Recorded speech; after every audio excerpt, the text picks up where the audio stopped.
மித்ரன் ஜவஹர் இயக்கத்தில் செம்ம மாசான படம் சண்முக பாண்டியன் நடிக்க இருக்கிறார். கொம்புச்சீவி படத்திற்கு பிறகு இந்த படம் மொரட்டு வசூல் கிடைக்க வாழ்த்துக்கள். மேலும் இதில் தரவான சம்பவங்கள் இருக்கு. ஏன் தெரியுமா? இதை குறித்து தான் இந்த காணொளி முழுமையாக பேச இருக்கின்றோம். காணொளிக்குள் செல்லலாம். மேலும் மறக்காம சப்ஸ்கிரைப் செய்து வைத்துக் கொள்ளுங்கள். பெல் பட்டனை அழுத்துங்கள்.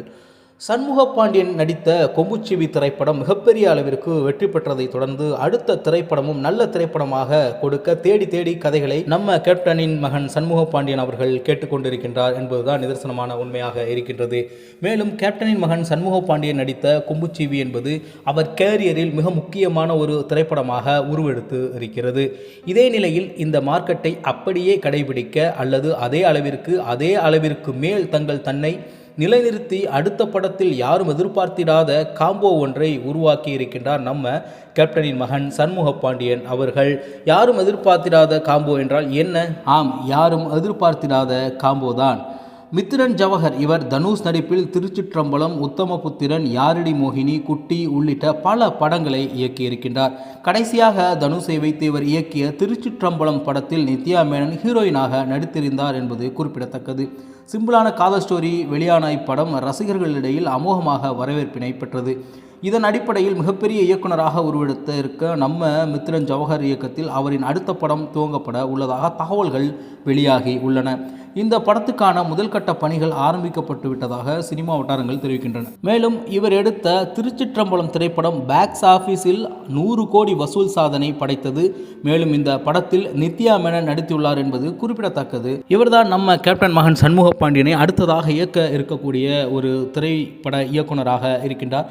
மேலும் இந்த திரைப்படத்தில் யார் ஹீரோயினாக வர வேண்டும் என்று நீங்கள் விரும்புகின்றீர்கள் என்று கமெண்ட் செக்ஷனில் கமெண்ட் பண்ண மறக்க வேண்டாம். மேலும் திருச்சிற்றம்பலம் சாதாரண காதல் கதை தான் என்றாலும் நல்ல ஸ்டோரியாக அனைவராலும் கொண்டாடப்படப்பட்ட, குறிப்பாக இளைஞர்கள் பெரிதும் விரும்பிய திரைப்படமாக இது மாறி இருந்தது. பாக்ஸ் ஆஃபீஸில் நல்ல கலெக்ஷனாகவும் இந்த திரைப்படம் இருந்தது. மேலும் நம்ம ஜவஹர் எடுத்த எல்லா திரைப்படங்களும் நல்ல ஸ்டோரியாக, காதல் காமெடி கலந்த திரைப்படமாகவும், குடும்பங்கள் கொண்டாடக்கூடிய திரைப்படமாகவும் இருந்து வருகிறது. அந்த அடிப்படையிலேயே அடுத்து வரக்கூடிய நம்ம சண்முக பாண்டியன் அவர்கள் நடிக்கக்கூடிய திரைப்படம் இருக்கும் என்று நம்மால் எதிர்பார்க்க முடிகின்றது. இதனிடையே மாதவனை வைத்து ஒரு படத்தை நம்ம ஜவஹர் இயக்குவதாக தகவல்கள் தெரிவிக்கின்றன.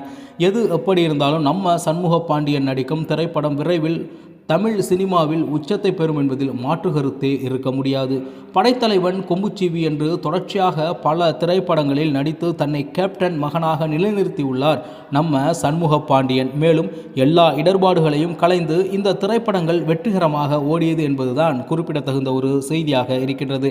ரசிகர்களின் பெரும் எதிர்பார்ப்பை ஏற்படுத்தி இருக்கக்கூடிய இந்த திரைப்படம் மிகப்பெரிய அளவிற்கு வெற்றி பெறப்போகிறது.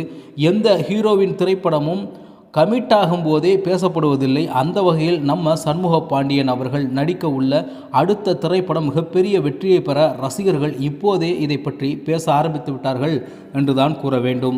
நிச்சயமாக கேப்டனின் மகன் சண்முக பாண்டியன் அவர்கள் நடிக்கக்கூடிய எல்லா திரைப்படங்களும் நல்ல திரைக்கதை அம்சங்கள் கொண்ட திரைப்படமாகவே நடிக்கின்றார். மேலும் சமூக அக்கறை கொண்ட திரைப்படமாக பல இயக்குநர்களின் இயக்கத்தில் நடித்தாலும் அந்த திரைப்படங்கள் அவ்வாறே அமைந்திருக்கின்றன. எனவே வர இருக்கக்கூடிய இந்த திரைப்படம் நல்ல ஒரு திரைக்களமாகவும், மக்கள் விரும்பக்கூடிய திரைப்படமாகவும், குடும்பங்கள் கொண்டாடப்படக்கூடிய திரைப்படமாகவும், நல்ல ஒரு சமூக அக்கறை கொண்ட திரைப்படமாகவும் இருப்பதற்கு நம் வாழ்த்துக்களை கூறி இதுபோன்று புதிய தகவலுடன் உங்களை நான் மீண்டும் சந்திக்கின்றேன். அதுவரை மறக்காமல் நம்ம சேனலை ஷேர் பண்ணுங்கள், சப்ஸ்கிரைப் செய்யுங்கள் என்று கூறிக்கொண்டு விடைபெறுகின்றேன். நன்றி, வணக்கம். இது உங்கள் தமிழா செய்திகள்.